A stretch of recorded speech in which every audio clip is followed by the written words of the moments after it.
ஓம் சாந்தி. अव्यक्त समिज्ञ 25 फरवरी 2024। आप ब्राह्मणों का मुख्य संस्कार है सर्वस्व त्यागी। इस त्याग से सरलता, मधुरता और सहनशीलता सहज आ जाता है। अगर सरलता नहीं तो मधुरता भी नहीं आ सकती। பாபா சொல்றார், பிராமணர்களான உங்கள் அனைவருடைய முக்கியமான சமஸ்காரமே என்ன என்றால் அனைத்தையும் துறந்தவர்களாக இருப்பது, சர்வஸ்வ தியாகியாக முற்றிலும் துறந்தவர்களாக இருப்பது. இந்த தியாகத்தின் மூலம் சரளத்தன்மை, இனிமை மற்றும் சகித்துக் கொள்ளும் தன்மை என்ற குணங்கள் சுலபமாகவே ஒருவரிடம் வந்து சேர்ந்து விடுகின்றன. அப்ப எந்த ஒரு விஷயத்துக்குள்ள 3 குணங்கள் அடங்கியிருக்கு அப்படின்னா, தியாகம் செய்யக்கூடிய, எல்லாவற்றையும் முற்றிலும் தியாகம் செய்யக்கூடிய அந்த குணத்துக்குள்ள 3 சிறப்பான குணங்கள், அதாவது சரளத்தன்மை, அதை ஈஸி நேச்சர் என்ற ஆங்கிலத்துல சொல்றோம். அதுக்கப்புறம் இனிமை, சகித்துக் கொள்ளும் தன்மை, இந்த 3 முக்கியமான குணங்களும் தானாகவே வந்து சேர்ந்துடுது. இதை தொடர்ந்து பாபா என்ன சொல்றாரு, ஒருவேளை சரளத்தன்மை இல்லை என்றால் அந்த இடத்திலே இனிமை என்பது இருக்க முடியாது. எந்த இடத்துல இனிமை இருக்கோ, யார் இனிமையாக இருப்பார்களோ அவர்கள் சரளமான குணம் உள்ளவர்களாக இருப்பார்கள்.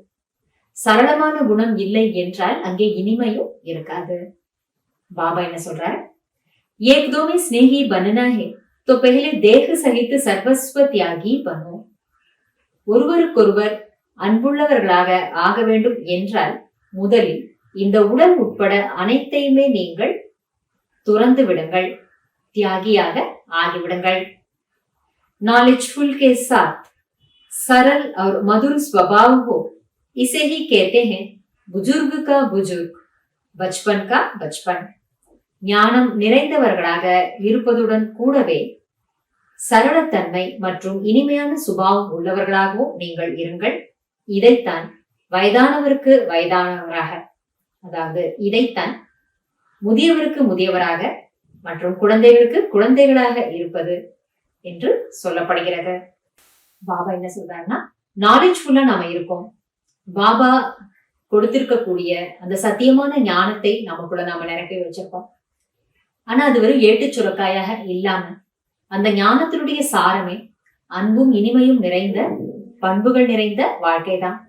அப்ப நாலேஜ்ஃபுல்லா நம்ம இருக்கிறதோட கூடவே இனிமைத்தன்மை நிறைந்த சரள சுபாவம் உள்ளவர்களாக நாம ஆகிட்டோம் அப்படின்னு சொன்னா முதியவருக்கு முதியவராகவும் குழந்தைகளுக்கு குழந்தையாகவும் இருக்கின்றார் என்று நாம மற்றவர்களால போற்றப்படுவோம்.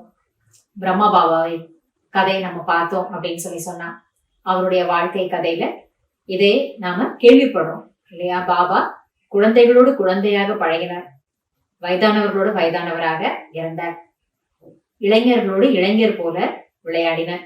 அந்த மாதிரி நாம சரளத்தன்மையும் இனிமை நிறைந்தவர்களாகவும் ஆகும்.